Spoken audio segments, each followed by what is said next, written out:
Hey everyone! Tonight we journey into one of the most misunderstood aspects of medieval life, hygiene. Or rather, the shocking lack of it. We've all heard the jokes, how people in the Middle Ages never bathed, how they threw waste into the streets, how they lived in conditions that would make a modern garbage dump look pristine. But the reality was somehow both better and worse than the stereotypes suggest. The truth about medieval hygiene is a complex, fascinating, and often stomach-turning story that reveals just how different life was in an age before germ theory, indoor plumbing, or any real understanding of how disease spread. So before you get too comfortable with romantic notions of medieval life, take a moment to like this video if you enjoy these deep dives into historical realities. Let me know in the comments where you're listening from and what time it is where you are. Now, dim those lights, adjust your pillow, and prepare yourself for a rather sobering journey. Because when it comes to hygiene in the Middle Ages, the truth is far filthier than most people imagine. Picture this, you're walking through the streets of London in the year 1350. It's a warm summer day, and the first thing that hits you isn't the sight of magnificent churches or bustling market stalls, it's the smell. An overwhelming, nauseating stench that seems to come from everywhere at once. From gutters running with sewage. From piles of garbage rotting in corners. From the unwashed bodies of people around you. From animal waste covering the cobblestones. From open cesspits that dot the city like festering wounds. You watch as a woman opens her second-story window and empties a chamber pot into the street below, barely bothering to shout a warning. The contents splash onto the cobblestones, adding to the river of filth flowing down the center of the street. A pig roots through garbage, competing with rats and stray dogs for scraps. A butcher tosses animal entrails into the gutter, where they'll sit and rot until the next rain washes them away, or more likely, just spreads them around. This was the reality of medieval hygiene. Before we dive into the genuine filth and squalor, we need to address one of the most persistent myths, that people in this era never bathed, that they were universally filthy, and that they had no concept of personal hygiene whatsoever. This stereotype, while containing kernels of truth, is actually a gross oversimplification.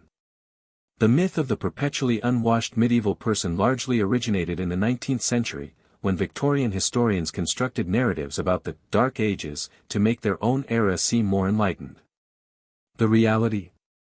Attitudes toward bathing and personal cleanliness varied enormously throughout the medieval period, which itself spanned roughly 1,000 years from the 5th to the 15th century. In the early Middle Ages, particularly in areas that had been part of the Roman Empire, public bathhouses remained common. The Romans had been enthusiastic bathers, and their infrastructure didn't disappear overnight. Throughout much of the medieval period, public bathhouses, known as stews or bagnios, were common in European cities. These establishments provided hot baths, steam rooms, and various grooming services. They were social centers where people of all classes would gather. Medieval medical texts frequently discussed bathing and personal hygiene. Physicians recommended regular bathing for health reasons, though their understanding was based on the theory of humors rather than any concept of germs. The wealthy and nobility certainly bathed regularly, often in elaborate wooden tubs filled with heated water by servants. These baths might be scented with herbs and flowers, and bathing was often a social activity. However, and this is significant, attitudes began to change after the Black Death swept through Europe in the mid-14th century. The plague killed between 30 and 60% of Europe's population, and people desperately sought explanations. One theory that gained traction was that bathing, particularly in public bathhouses, spread disease by opening the pores and allowing pestilence to enter the body. This theory was completely wrong. The plague was spread by fleas on rats, but it had a profound impact on bathing practices. Public bathhouses began to close, and by the 16th century, bathing had become much less common. This is when the stereotype of the unwashed medieval person really took hold. But even when full-body bathing was less common, people still practiced other forms of hygiene. They washed hands and faces regularly, particularly before meals. They changed their linen undergarments, which absorbed sweat and body oils. They used perfumes, powders, and scented herbs to mask body odors. The concept of cleanliness itself was different. Medieval people didn't understand germ theory, so their approach was based on different principles. They were concerned with visible dirt, with unpleasant odors, and with maintaining social respectability. They believed disease was caused by miasma, bad air, by imbalances in the body's humors, or by divine punishment. So their hygiene practices addressed these perceived causes rather than eliminating germs. Despite stereotypes, public bathhouses were actually common and popular throughout much of the Middle Ages, particularly from the 12th through the 15th centuries. The medieval bathhouse was descended from the Roman thermae, those elaborate public bathing complexes central to Roman social life. By the High Middle Ages, public bathhouses had become widespread. A large city might have dozens, even small towns often had at least one. The typical medieval bathhouse was a substantial stone building with multiple rooms. The main bathing room contained large wooden tubs, sometimes big enough for several people to bathe together. These tubs would be filled with hot water heated in a separate room and carried in by workers. The water would be changed periodically, but not after every bather, meaning later bathers were essentially bathing in used water. Many bathhouses had steam rooms or sweating rooms where bathers could sit in hot, humid air to open their pores and promote sweating. Some also had cold plunge pools. The bathhouse experience was about more than just getting clean. It was a social occasion, a place to relax, gossip, conduct business, and be seen. People would spend hours there, moving between different rooms, chatting with friends, perhaps having a meal or drink. Bathhouses employed various workers, stokers who kept fires burning, carriers who hauled hot water, attendants who helped customers bathe and scrub their backs. Some employed barbers who would shave customers, cut hair, and even perform bloodletting and tooth extraction. Female attendants, known as stewholders or bath maids, were a controversial feature. These women helped female customers bathe, but they also provided services to male customers that went beyond simple bathing assistance. The church had a complicated relationship with bathhouses. On one hand, cleanliness was associated with godliness, and bathing was seen as legitimate and necessary. On the other hand, public bathhouses were associated with nudity, sensuality, and sexual immorality. Church authorities repeatedly issued regulations. Mixed-gender bathing was often prohibited, with separate hours for men and women. Bathhouses were supposed to be closed on Sundays and holy days. Prostitution was officially forbidden, though these rules were often ignored. The cost of visiting a bathhouse was generally affordable for working people. A basic bath might cost a few pennies, with additional services costing extra. The affordability meant that regular bathing was accessible to a broad cross-section of urban society. The medical profession endorsed bathing as beneficial. Medieval physicians, working within humoral theory, believed bathing could help balance the body's humors and cure various ailments. They prescribed specific types of baths for different conditions. However, bathhouses also had significant downsides. The practice of multiple people bathing in the same water, combined with the warm, humid environment, made them ideal places for disease transmission.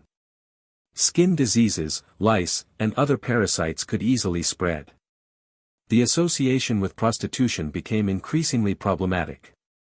Some bathhouses were essentially brothels that happened to have bathing facilities, attracting criminal elements and contributing to social disorder. The Black Death fundamentally changed attitudes toward bathing. As people desperately sought explanations for the plague, some physicians theorized that bathing opened the pores and made the body vulnerable to pestilential air. After the Black Death, bathhouses began to close throughout Europe. Some were shut down by authorities concerned about disease transmission. Others closed because people were afraid to visit them. By the 16th century, public bathhouses had largely disappeared from most of Europe. The decline had significant consequences for public health. Without access to affordable public bathing facilities, many people, particularly the poor, bathed much less frequently. This contributed to the spread of diseases, particularly those transmitted by body lice, such as typhus. If bathing practices were more sophisticated than commonly believed, the same cannot be said for medieval toilet facilities and waste disposal. This is where the stereotype of medieval filth becomes uncomfortably accurate. Where did medieval people go to the bathroom? The answer varied enormously, but none of the options would meet modern standards. In castles and manor houses, the wealthy had access to a feature called a garderobe, essentially a small room built into the castle wall with a stone or wooden seat containing a hole. Waste would drop down a shaft and exit through an opening at the base of the castle, either falling into the moat, a cesspit, or simply onto the ground outside. The term garderobe literally means wardrobe, and these rooms were sometimes used to store clothes because it was believed the ammonia fumes from waste would help repel moths. The garderobe was an improvement over nothing, but far from pleasant. The shaft would become encrusted with waste, creating a permanent stench. In winter, sitting on a cold stone seat in a drafty tower was uncomfortable. Some castles had multiple garderobes at different levels, all emptying into the same shaft, meaning using a lower one carried the risk of being hit by waste from above. In urban houses, most people used chamber pots, simple ceramic or metal containers kept in the bedroom or another convenient location. These would be used at night or when inconvenient to go outside, then they'd need to be emptied. And here's where things get really unpleasant. The standard method for emptying a chamber pot was to simply throw the contents out the window into the street below. In theory, you were supposed to shout a warning first. In England, the cry was "Gardez-l'eau," a corruption of the French "Gardez-l'eau," watch out for the water. In practice, this warning was often not given or given too late. Walking through medieval city streets meant constantly watching for falling waste and being prepared to dodge at a moment's notice. The waste thrown into streets would accumulate in gutters running down the center or sides of the street. These gutters were supposed to carry waste away, ideally to a river or stream, but they often became clogged with garbage, dead animals, and other debris. The result? Streets were frequently covered with a layer of filth several inches deep. In dry weather, this would create clouds of foul-smelling dust. In wet weather, it would turn into noxious mud that splashed onto people's clothes. Some cities attempted to regulate waste disposal. London, for example, passed laws requiring that waste be carried to designated dumping areas rather than thrown into the streets. But these laws were difficult to enforce, and many people simply ignored them. For those who needed to relieve themselves while out and about, some cities had public latrines, simple structures with seats over pits or channels that carried waste away. These facilities were often crowded, filthy, and offered no privacy. Many people preferred to simply find a quiet corner or alley. Rural areas had their own challenges. Peasants typically had an outhouse, a simple wooden structure built over a pit dug in the ground. These were usually located some distance from the house to minimize smell, but not so far as to be inconvenient at night. The pit would gradually fill up, and when full, it would either be covered over and a new pit dug, or the waste would be removed and used as fertilizer for crops. The use of human waste as fertilizer was common and actually sensible from an agricultural standpoint. Human waste contains nitrogen and other nutrients plants need. However, this practice also spread parasites and diseases, particularly if the waste wasn't properly composted first. The accumulation of waste in cities created a need for people to remove it, leading to one of the most unpleasant occupations, the gong farmer. These men, also called night soil men, or rakers, were responsible for cleaning out cesspits, privies, and sewers. They typically worked at night, both to avoid offending people with the sight and smell, and because waste was easier to remove when it had cooled. Gong farmers would descend into cesspits, sometimes standing waist-deep in human waste, and shovel it into buckets to be hauled up and loaded onto carts. The waste would then be taken outside the city and dumped or sold to farmers. This was dangerous, disgusting work. The fumes could be toxic, causing gong farmers to pass out or even die from asphyxiation. The risk of disease was enormous, and the social stigma was severe. Gong farmers were often required to live in separate areas and were excluded from many social activities. Despite the unpleasantness and danger, gong farmers were well paid precisely because so few people were willing to do the job. In London, licensed gong farmers could earn several times what an ordinary laborer made. Some became relatively wealthy, though their money couldn't buy social respectability. Cesspits were ubiquitous in medieval cities, pits dug beneath houses or in courtyards, lined with stone or wood, where waste would accumulate. In theory, cesspits were supposed to be watertight to prevent contamination of groundwater, but in practice they often leaked, seeping waste into the surrounding soil and into wells. This contamination was a major source of disease. Some cities had more sophisticated systems. London had a network of sewers, some dating back to Roman times, that carried waste from public latrines and some private houses to the Thames. Paris had a similar system emptying into the Seine. But these early sewer systems were primitive and did little to prevent contamination or disease spread. The rivers running through medieval cities served multiple conflicting purposes: sources of drinking water, transportation routes, power sources for mills, and sewers for waste disposal. This meant people were often drinking water contaminated with sewage, leading to outbreaks of waterborne diseases like cholera, typhoid, and dysentery. Medieval people knew that some water sources were safer than others. They preferred water from springs or wells to river water, but they didn't understand why, and they had no effective methods for purifying contaminated water. The smell of medieval cities was overwhelming and inescapable. The combination of human and animal waste, rotting garbage, industrial pollution from tanneries and dye works, and general lack of sanitation created an olfactory assault that modern people would find unbearable. The connection between filth and disease was not understood. The prevailing medical theory held that disease was caused by miasma, bad air or foul odors. This theory was wrong, but it did lead to some beneficial practices. People tried to avoid areas with particularly bad smells, which often meant avoiding the most contaminated areas. The lack of understanding about disease transmission meant that medieval waste disposal practices actually contributed to the spread of illness. Contaminated water supplies led to outbreaks of waterborne diseases. Accumulated waste attracted rats, which carried plague-transmitting fleas. Using human waste as fertilizer spread intestinal parasites. Children were particularly vulnerable. Infant and child mortality rates were extremely high in medieval cities, perhaps half of all children dying before age 5. Many of these deaths were caused by diarrheal diseases resulting from contaminated water and food. If you had lived in a medieval city, dealing with human waste would have been a constant, unpleasant part of daily life. You would have had to empty chamber pots, navigate filthy streets, endure overwhelming smells, and live with the constant risk of disease from contaminated water and food. If you think medieval waste disposal was bad, wait until you hear about medieval dental care, or rather, the almost complete lack of it. The state of medieval teeth and the primitive, painful methods used to treat dental problems represent one of the most visceral examples of how different life was before modern medicine. The medieval mouth was a place of constant pain, progressive decay, and eventual tooth loss that affected not just health but also appearance, speech, and the ability to eat. Let's start with the basic fact: medieval people had terrible teeth.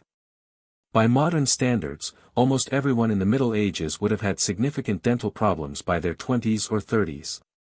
Cavities were common, gum disease was endemic, and tooth loss was so prevalent that having a full set of teeth past middle age was rare. The reasons were multiple and interconnected. First, the medieval diet was hard on teeth. Bread, the staple food, was made from coarsely ground flour that often contained bits of stone from the grinding process. Eating this gritty bread gradually wore down tooth enamel, exposing the softer dentin beneath and making teeth more vulnerable to decay. The constant grinding action also wore down the chewing surfaces of teeth, sometimes down to the gum line. Second, while medieval people consumed less refined sugar than modern people, they still ate foods that promoted tooth decay. Honey was used as a sweetener, and while expensive, those who could afford it consumed it regularly. Dried fruits were also high in natural sugars that feed cavity-causing bacteria. Third, oral hygiene practices were primitive and often ineffective. Toothbrushes as we know them didn't exist in medieval Europe.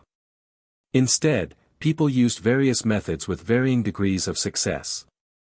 Some used a cloth to rub their teeth, which could remove some surface debris but didn't clean between teeth or below the gum line. Others used twigs from certain trees, fraying the end to create a primitive brush. These chew sticks were actually reasonably effective if used properly, but they required time and effort many people didn't invest. Some medieval people used tooth powders made from various substances.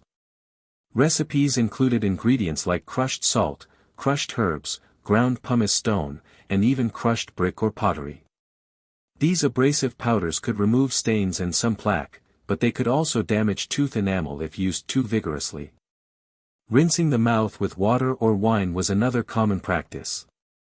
Medieval medical texts recommended rinsing after meals to remove food particles, sound advice, even if people didn't understand the mechanism. Despite these efforts, dental decay was inevitable for most people. Once a cavity formed, there was no way to fill it or stop its progression. The decay would gradually eat away at the tooth, eventually reaching the pulp chamber where the nerve was located. At this point, the pain would become excruciating, a constant throbbing agony that made eating, sleeping, and concentrating impossible. Medieval people described toothache as one of the worst pains imaginable. And they were right. The treatments available were limited and often made things worse. For minor problems like bad breath or inflamed gums, people might use herbal remedies, chewing on certain herbs, applying poultices to the gums, or rinsing with herbal infusions. Some of these remedies had genuine medicinal properties. Clove oil, for example, contains eugenol, which has analgesic and antibacterial effects and is still used in dentistry today. But most herbal remedies were only marginally effective. For more serious problems like abscessed teeth, the only real solution was extraction. And this is where things get truly horrifying. Tooth extraction in the Middle Ages was performed without anesthesia, without antiseptics, and often without much skill or care.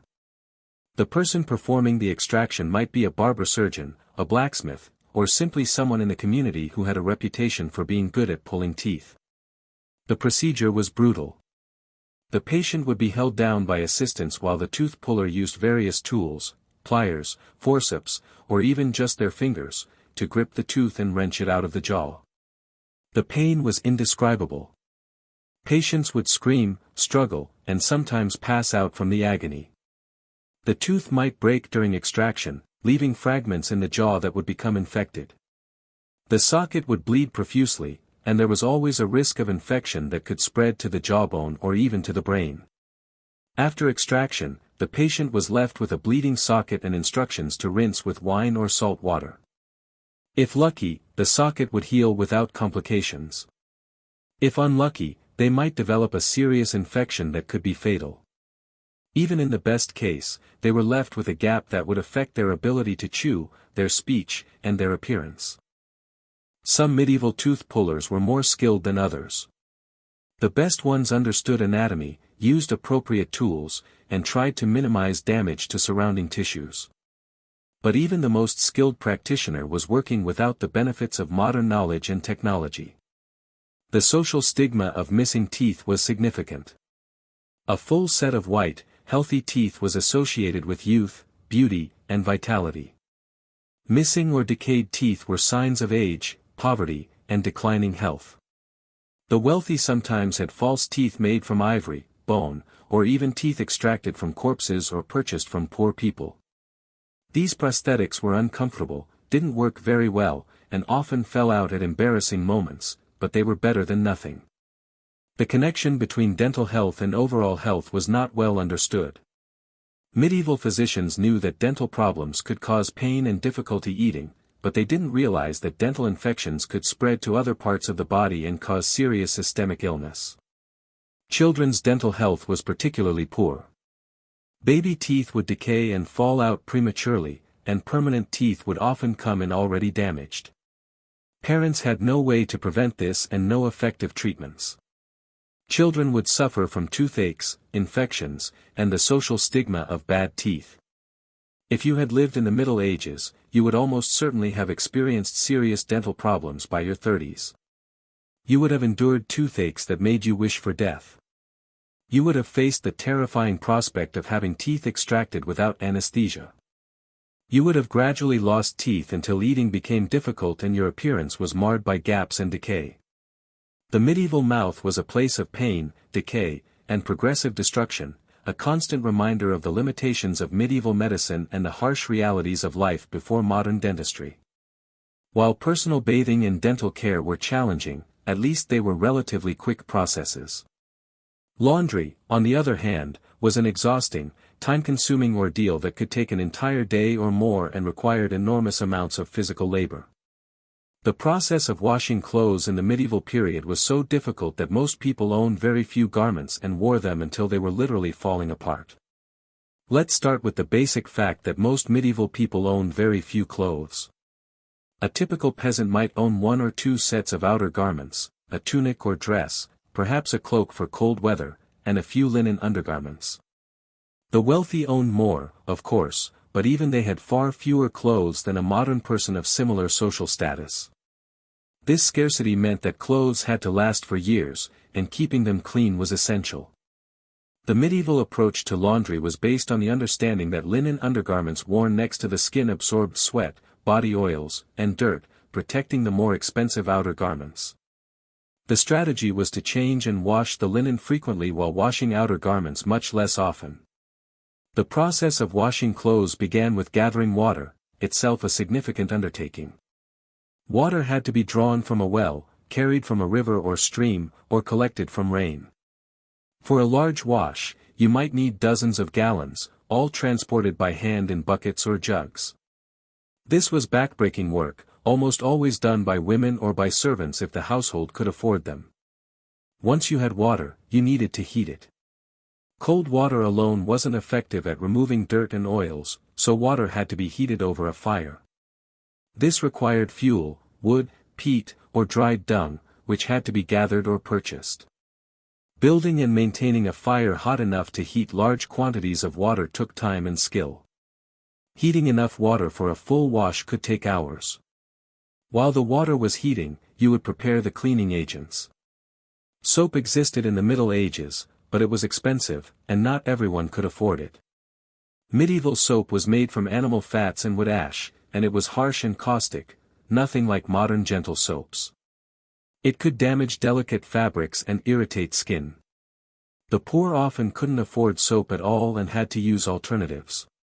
The most common soap substitute was lye, made from wood ash mixed with water. Lye is highly alkaline and quite effective at breaking down oils and dirt, but it's also caustic and can burn skin and damage fabrics if not used carefully. Another option was urine, which contains ammonia and was actually quite effective as a cleaning agent. Urine was collected in pots and allowed to age, which increased its ammonia content. While this sounds disgusting to modern sensibilities, it was a practical and effective solution that made use of a readily available resource. Some people used other substances. Fuller's earth, a type of clay, was used to absorb oils and dirt from woolen fabrics. Soapwort, a plant that produces a soapy lather when crushed and mixed with water, was another option. Various herbs and plants were used for their cleaning properties or to add pleasant scents. Once the water was hot and cleaning agents prepared, the actual washing could begin. Clothes would be placed in a large tub or barrel filled with hot water and cleaning agent. They would then be pounded, beaten, and agitated to work the cleaning solution through the fabric and loosen dirt. This was done using a wooden paddle or stick, or sometimes just by hand. The physical effort required was enormous. Imagine spending hours beating wet, heavy fabric with a stick.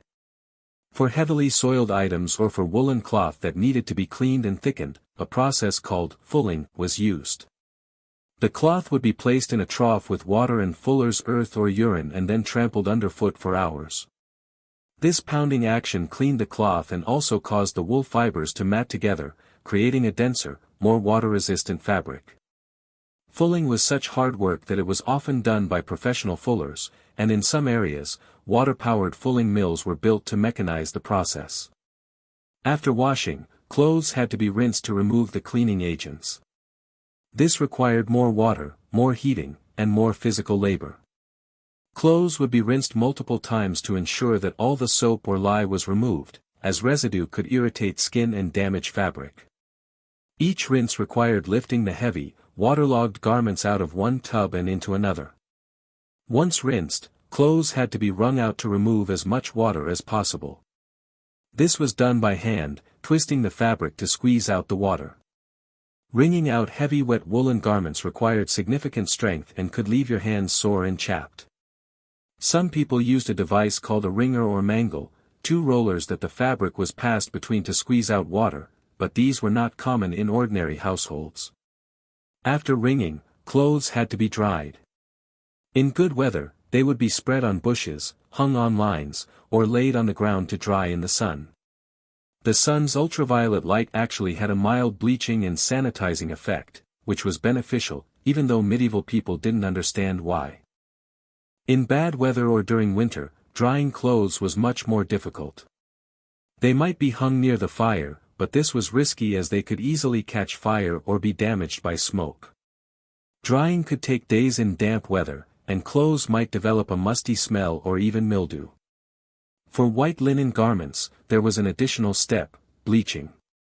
Medieval people valued white linen as a sign of cleanliness and status, but keeping linen white was challenging. The bleaching process involved spreading damp linen in the sun, sometimes for days or weeks, and periodically wetting it with water or buttermilk. The sun would gradually bleach the fabric, but the process was slow and required constant attention. The entire laundry process, from gathering water to drying the final garment, could easily take a full day or more. It was physically exhausting work that left women with sore muscles, chapped hands, and aching backs. It's no wonder that laundry was typically done only once a week or even less frequently for outer garments. Professional laundresses existed in medieval cities and towns. These women would wash clothes for wealthy households or for people who couldn't do their own laundry. Laundresses were often poor women who needed to earn money, and the work was hard and poorly paid. They would typically work at rivers or streams where water was readily available, spending their days kneeling on the riverbank, pounding clothes on stones. The work was hard on their bodies, and many laundresses suffered from chronic back pain, arthritis, and other ailments.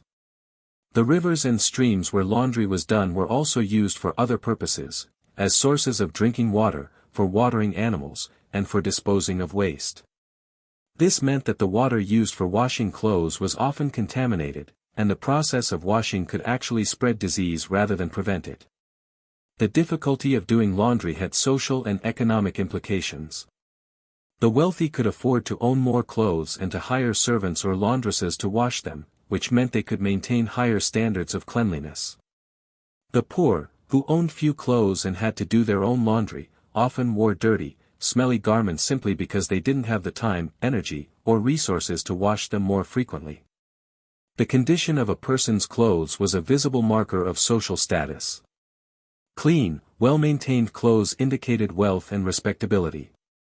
Dirty, tattered clothes marked you as poor and potentially disreputable. If you had lived in the Middle Ages, doing laundry would have been one of the most dreaded and exhausting tasks you faced. You would have spent hours hauling water, heating it, pounding clothes, rinsing, wringing, and drying. Your hands would have been chapped and sore from harsh cleaning agents and constant immersion in water. Your back would have ached from bending over tubs and beating wet fabric. And despite all this effort, your clothes would never have been as clean as modern clothes, and they would have worn out quickly from the harsh treatment. The medieval laundry ordeal was yet another example of how much harder daily life was in an age before modern technology and conveniences. If you think the challenges of bathing, waste disposal, dental care, and laundry made medieval life unpleasant, we haven't even gotten to one of the most pervasive and disgusting aspects, the constant presence of parasites. Lice, fleas, bed bugs, intestinal worms, and other parasites were so common in the Middle Ages that they were simply accepted as a normal part of life. Everyone had them, from the poorest peasant to the wealthiest noble, and the constant itching, biting, and disease transmission they caused made life miserable for everyone. Let's start with lice, which came in 3 varieties that plagued medieval people. Head lice lived in the hair on the scalp, body lice lived in clothing and bedding, and pubic lice lived in the coarse hair of the genital area. All three types fed on human blood and their bites caused intense itching. But beyond the discomfort, lice were also vectors for serious diseases, particularly body lice, which transmitted typhus, trench fever, and relapsing fever. Head lice were ubiquitous. Children were particularly prone to infestations, and lice would spread rapidly through families and communities. The lice themselves were visible to the naked eye, small grayish insects about the size of a sesame seed. And their eggs, called nits, were even more obvious, appearing as tiny white specks attached to individual hairs. Medieval people would spend hours picking lice and nits out of each other's hair, a practice called grooming or lousing. This was both a practical necessity and a social activity, a way for family members and friends to bond while dealing with a shared problem. Various remedies were tried to combat head lice. People would wash their hair with strong-smelling substances like vinegar, sulfur, or mercury compounds, hoping to kill or repel the lice. They would comb their hair with fine-toothed combs designed to catch lice and nits. They would apply oils or greases to suffocate the lice. Some people even shaved their heads entirely, though this was more common among monks and nuns than among the general population. Despite all these efforts, lice infestations were nearly impossible to eliminate completely and would quickly return. Body lice were even more problematic because they transmitted serious diseases. These lice lived not on the body itself but in clothing and bedding, coming out to feed on blood and then returning to the fabric. The lice would lay their eggs in the seams of clothing where they were protected and could hatch into new generations of parasites. Body lice thrived in the conditions of medieval life. People wore the same clothes for extended periods, rarely washed them, and often slept in their clothes or in bedding that was never cleaned. The diseases transmitted by body lice were devastating. Typhus, also known as jail fever or camp fever, was a bacterial infection that caused high fever, severe headache, and a characteristic rash. It was often fatal, particularly in crowded, unsanitary conditions like prisons, military camps, and besieged cities. Typhus epidemics killed millions of people throughout the medieval period and continued to be a major killer until the 20th century when improved hygiene and the development of antibiotics finally brought it under control. Fleas were another constant torment. These tiny jumping insects fed on the blood of humans and animals, and their bites caused itchy red welts. But fleas were more than just a nuisance, they were the primary vector for bubonic plague, the disease that killed between 30 and 60% of Europe's population during the Black Death of the 14th century. The fleas that transmitted plague lived primarily on rats, but they would also bite humans, transmitting the bacteria that caused the disease. Medieval people didn't understand the connection between fleas, rats, and plague. They knew that plague seemed to spread from person to person and from place to place, but they attributed this to bad air, divine punishment, or the influence of the stars. They didn't realize that the fleas jumping from infected rats to humans were the actual mechanism of transmission. This lack of understanding meant that efforts to control plague were often misdirected and ineffective. Fleas were so common in medieval homes that people barely noticed them. They would jump from clothing to bedding to furniture, biting anyone who came near. People would try to catch and kill fleas, but this was a losing battle. For every flea you caught, dozens more were hiding in the cracks and crevices of your home. Some people used flea traps, pieces of cloth or fur that would attract fleas, which could then be shaken out and burned. But these were only marginally effective. Bed bugs were yet another parasitic scourge. These flat, reddish-brown insects hid in the cracks of bed frames, in mattresses, and in bedding during the day, emerging at night to feed on sleeping humans. Their bites caused itchy welts and could lead to secondary infections from scratching. Bed bugs were extremely difficult to eliminate once they infested a home, and they could survive for months without feeding, waiting patiently for their next meal. Medieval beds were ideal habitats for bed bugs. The straw or feather mattresses provided plenty of hiding places, and the wooden bed frames had numerous cracks and crevices where bed bugs could shelter. The practice of hanging bed curtains, while providing some privacy and warmth, also created a dark, enclosed space that bed bugs loved. Some people tried to combat bed bugs by regularly changing bedding, by washing bed frames with strong-smelling substances, or by using herbs that were believed to repel insects. But these measures were rarely effective. Intestinal parasites were another major problem, though they were less visible than lice, fleas, and bed bugs.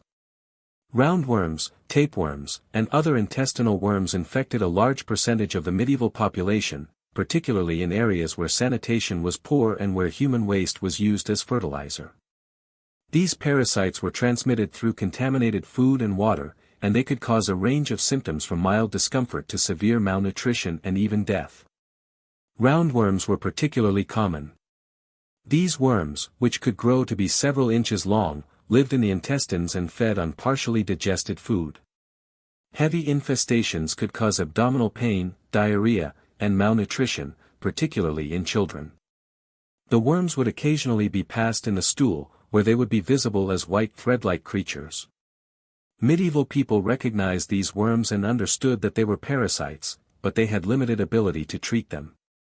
Tapeworms were even more disturbing. These segmented worms could grow to be many feet long, living in the intestines and absorbing nutrients from the host's food. People infected with tapeworms might notice segments of the worm in their stool, or they might experience vague symptoms like hunger, weight loss, and abdominal discomfort. The prevalence of intestinal parasites was directly related to poor sanitation and hygiene practices. The use of human waste as fertilizer meant that parasite eggs in the waste would contaminate crops, particularly vegetables that were eaten raw or lightly cooked. Contaminated water was another major source of infection. And the lack of handwashing, particularly after using the toilet and before eating, meant that parasite eggs were easily transferred from contaminated surfaces to food and then to the mouth. Medieval people did recognize that parasites were a problem and tried various methods to combat them. For external parasites like lice and fleas, they used strong-smelling substances, fine-toothed combs, and various oils and ointments. For internal parasites, they used herbal remedies that were believed to expel worms, substances like wormwood, tansy, and garlic. Some of these remedies had genuine antiparasitic properties, though they were often not strong enough to completely eliminate heavy infestations. The social and psychological impact of constant parasitic infestation was significant. The itching and discomfort were constant distractions that made it difficult to sleep, work, or concentrate. The visible presence of lice and nits was embarrassing and socially stigmatizing, even though everyone had them. The knowledge that your body was hosting parasites was disturbing and contributed to a general sense of disgust with the physical body. Children were particularly affected by parasites. They were more likely to have heavy infestations because of their close contact with other children and their less developed immune systems. Parasites could stunt children's growth and development by causing malnutrition and chronic illness. Parents would spend hours grooming their children, picking out lice and nits, but the parasites would always return. The wealthy had somewhat better success at controlling parasites than the poor, but they were far from immune. They could afford to change their clothes more frequently, to wash their bedding more often, and to use expensive remedies and treatments. They could hire servants to do the tedious work of grooming and delousing. But they still lived in a world where parasites were ubiquitous, and they still suffered from infestations, just perhaps less severely than the poor. The connection between parasites and disease was not understood in the Middle Ages. People knew that lice, fleas, and other parasites were unpleasant, but they didn't realize that these creatures were transmitting deadly diseases. They didn't understand that the flea bites that caused itchy welts could also transmit plague, or that the body lice that lived in their clothes could transmit typhus. This lack of understanding meant that efforts to control parasites were motivated primarily by comfort rather than by disease prevention. If you had lived in the Middle Ages, you would have been constantly infested with parasites. You would have had lice in your hair, fleas in your clothes, bed bugs in your bed, and probably worms in your intestines. You would have spent hours every week grooming yourself and your family members, picking out lice and nits. You would have scratched constantly at flea and bed bug bites. You would have accepted all of this as normal because everyone around you was experiencing the same thing. And you would have had no idea that these parasites were not just uncomfortable but were also transmitting diseases that could kill you. We've covered many aspects of medieval hygiene: bathing, waste disposal, dental care, laundry, and parasites. But we haven't yet addressed what might be the most disturbing aspect: the handling of the dead. In an age when death was far more common and visible than it is today, when infant mortality was high and epidemic diseases could kill thousands in a matter of weeks, the disposal of corpses was a constant challenge that had profound implications for public health and hygiene. Death was an ever-present reality in medieval life. The average life expectancy was somewhere between 30 and 40 years, though this figure is skewed by high infant and child mortality. If you survived childhood, you might live into your 50s or 60s, but you would have witnessed the deaths of many family members, friends, and neighbors along the way. Death from disease, accident, violence, and childbirth was common, and everyone lived with the knowledge that they or their loved ones could die at any moment. When someone died, the body had to be dealt with quickly, particularly in warm weather when decomposition would begin within hours. The standard practice was to wash the body, dress it in clean clothes or a shroud, and then display it in the home for a period of mourning before burial. This wake or viewing allowed family and friends to pay their respects and say goodbye, but it also meant that a decomposing corpse was present in the home for a day or more, creating unpleasant odors and attracting flies. The washing of the corpse was typically done by women, often family members or professional layers out of the dead. This was considered a final act of care and respect for the deceased, but it was also an unpleasant and potentially dangerous task. The body would be stripped, washed with water and sometimes with wine or vinegar, and then dressed in clean clothes or wrapped in a linen shroud. The orifices might be plugged with cloth to prevent fluids from leaking out as decomposition began. During this process, the women handling the body would be exposed to any diseases the person had died from. If the death was from plague, typhus, or another infectious disease, the layers out were at high risk of contracting the illness themselves. Many women who made their living preparing bodies for burial died from diseases they contracted while handling corpses. But the work had to be done, and someone had to do it. After the wake, the body would be taken to the church for a funeral service and then to the churchyard for burial. In medieval Europe, burial in consecrated ground, land that had been blessed by the church, was considered essential for the salvation of the soul. This meant that almost everyone was buried in churchyards, the land surrounding parish churches. Over time, these churchyards became extremely crowded, with bodies buried in layers, sometimes just a few feet apart. The constant burial of bodies in churchyards created serious sanitation problems. As bodies decomposed, they released fluids and gases that contaminated the soil and groundwater.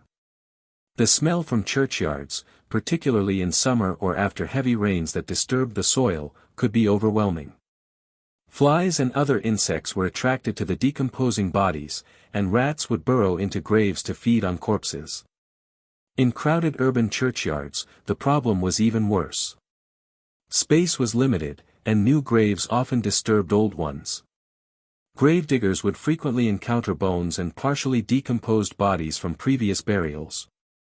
These remains would be collected and stored in charnel houses, buildings or crypts where bones were stacked to make room for new burials. Some charnel houses were elaborately decorated with skulls and bones arranged in artistic patterns, serving as memorials and reminders of mortality. The practice of burying bodies in and around churches meant that the living were constantly in close proximity to the dead. Churches were built over crypts filled with bodies.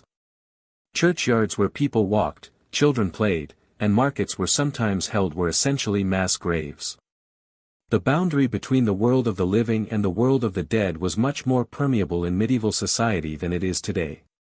During times of epidemic disease, the normal burial practices broke down entirely. When plague struck a city, people died faster than they could be buried. Bodies would pile up in homes, in streets, and in churches. The smell of death would hang over the entire city. Gravediggers couldn't keep up with the demand, and mass graves would be dug where dozens or even hundreds of bodies would be thrown in together, often without coffins or shrouds. The psychological impact of these mass deaths was devastating. People watched their family members die, sometimes within hours of showing the first symptoms. They saw bodies piled in carts and hauled away to mass graves. They lived with the constant fear that they would be next. The normal rituals of death and mourning were abandoned in the face of overwhelming mortality, adding psychological trauma to the physical horror. The Black Death of 1348 to 1350 was the most catastrophic epidemic in European history, killing between 30 and 60% of the population. In some cities, the death toll was even higher. The sheer number of bodies overwhelmed all attempts at proper burial. Contemporary accounts describe bodies lying in the streets, houses full of corpses with no one left alive to bury them, and mass graves that were filled and covered over only to be reopened days later when more space was needed. The handling of plague victims' bodies was particularly dangerous because people didn't understand how the disease was transmitted.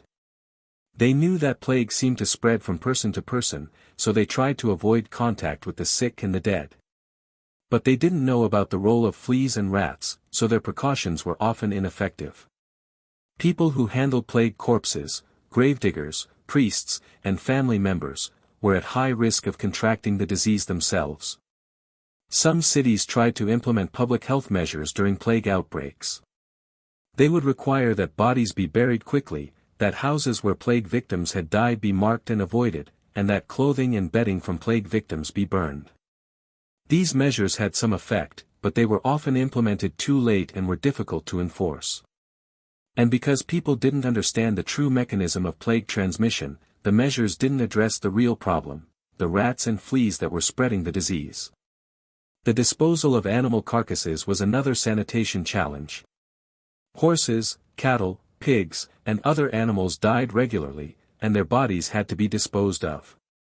In rural areas, dead animals might be buried or left in fields to decompose naturally. In cities, they were supposed to be taken outside the city walls to designated dumping areas, but this rule was often ignored. Dead animals would be left in streets, thrown into rivers, or dumped in convenient but inappropriate locations. The presence of decomposing animal carcasses in and around cities attracted scavengers, dogs, pigs, rats, and birds that would feed on the remains. This created a cycle of filth and disease as the scavengers themselves became vectors for disease transmission.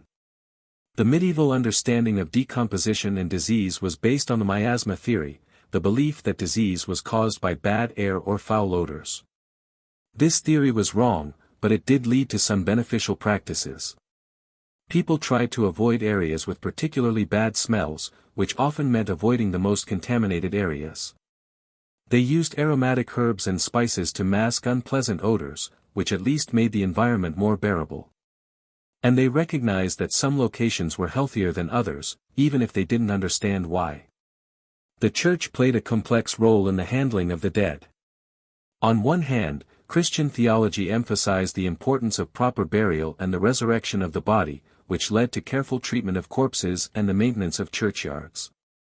On the other hand, the Church's insistence that everyone be buried in consecrated ground led to the overcrowding of churchyards and the sanitation problems that resulted. The Church also provided some of the only organized responses to epidemic disease. Monasteries and convents often served as hospitals, caring for the sick and dying. Priests would visit plague victims to provide last rites, even though this put them at great risk of infection.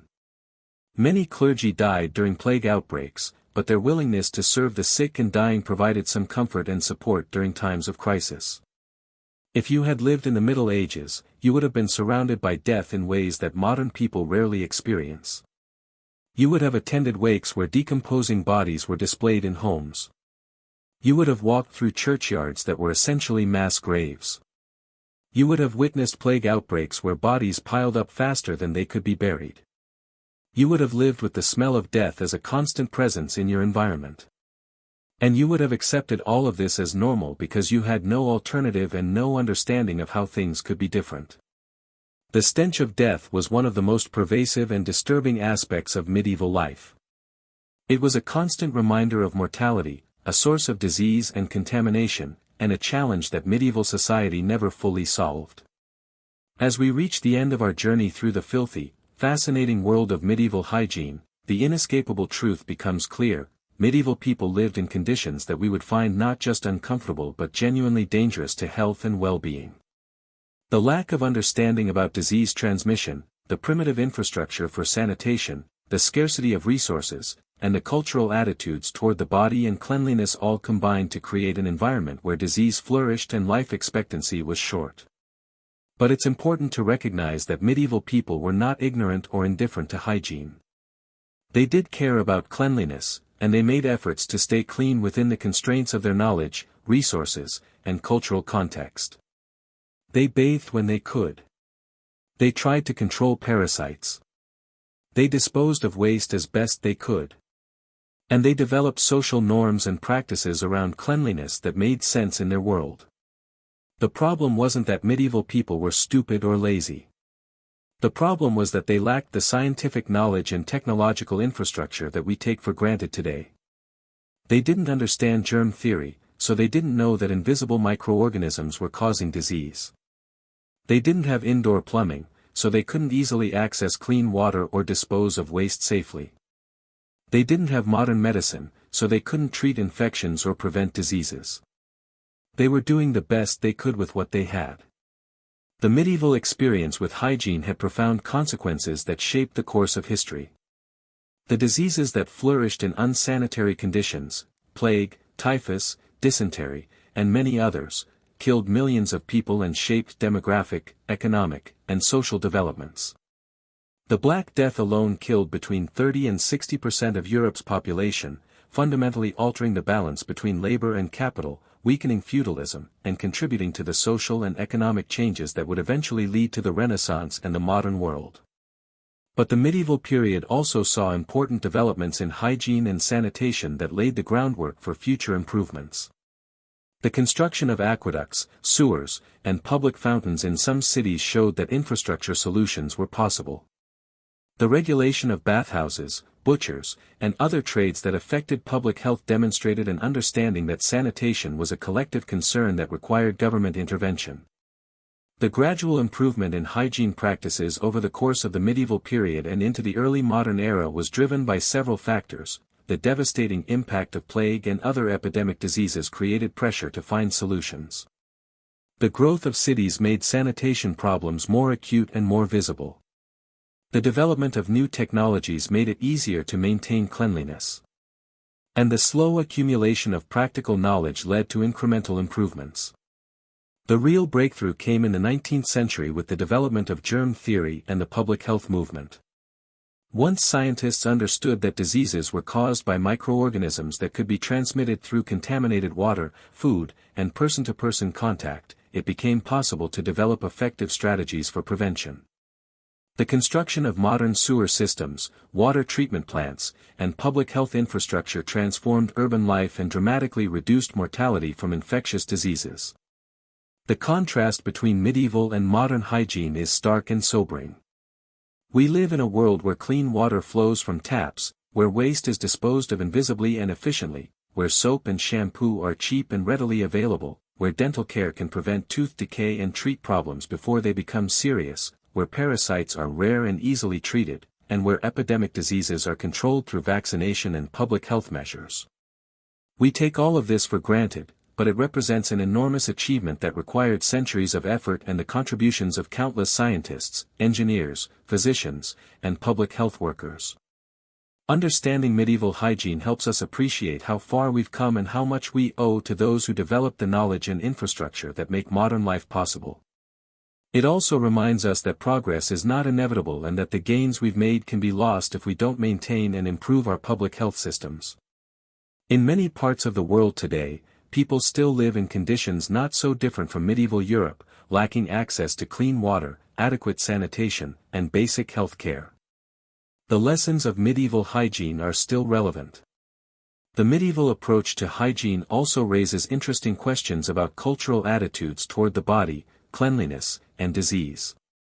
Medieval people had different concepts of what it meant to be clean, different priorities in allocating scarce resources, and different understandings of the relationship between physical and spiritual purity. These differences remind us that hygiene is not just a matter of objective scientific facts but is also shaped by cultural values, social structures, and economic constraints. If you had been transported back to medieval Europe, you would have struggled enormously with the hygiene challenges of daily life. You would have found it difficult to stay clean without modern soap, hot running water, and washing machines. You would have been disgusted by the waste in the streets, the smell of the cities, and the constant presence of parasites. You would have been terrified by the prevalence of disease and the lack of effective medical treatment. And you would have been frustrated by the lack of understanding about how disease spread and how it could be prevented. But you might also have been impressed by the resilience and ingenuity of medieval people who managed to survive and even thrive in conditions that we would find intolerable. You might have appreciated the social aspects of bathing in public bathhouses, the communal efforts to maintain some level of cleanliness, and the practical wisdom that people developed through centuries of experience. And you might have gained a new appreciation for the enormous progress that has been made in hygiene and public health over the past few centuries. The filthy truth about medieval hygiene is that it was indeed filthy by modern standards, but it was also more complex and nuanced than the stereotypes suggest. Medieval people did care about cleanliness. They did make efforts to stay clean. And they did develop practices and infrastructure that represented the best they could do with the knowledge and resources available to them. The fact that their best wasn't good enough by modern standards doesn't mean they were ignorant or indifferent. It means they were limited by the constraints of their time. The story of medieval hygiene is ultimately a story about human adaptation, resilience, and progress. It's about people struggling to maintain health and dignity in difficult circumstances, making the best of limited options, and gradually developing the knowledge and tools that would eventually transform human life. It's a reminder that the comfortable, clean, healthy lives that many of us enjoy today are not natural or inevitable, but are the result of centuries of effort and innovation. As we conclude our journey through the grimy streets, foul-smelling cesspits, and parasite-infested homes of medieval Europe, we can be grateful that we live in an age of modern sanitation and hygiene. We can appreciate the enormous progress that has been made and the countless lives that have been saved by improvements in public health. And we can remember that behind the statistics and the historical facts were real people, men, women, and children who lived, loved, worked, and died in a world that was far harsher and more challenging than most of us can imagine. The medieval world was a place where the simple act of staying clean was a constant struggle, where disease was an ever-present threat, and where the most basic aspects of hygiene that we take for granted were either impossible or required enormous effort. It was a world that tested human endurance and ingenuity in ways that shaped the course of history and laid the foundation for the modern world we inhabit today. The fire burns low. The shadows lengthen. And somewhere in the distance, a church bell tolls the hour. The medieval world sleeps beneath centuries of accumulated progress, its lessons about hygiene, disease, and human resilience still echoing through time, reminding us of how far we've come and how much we owe to those who came before.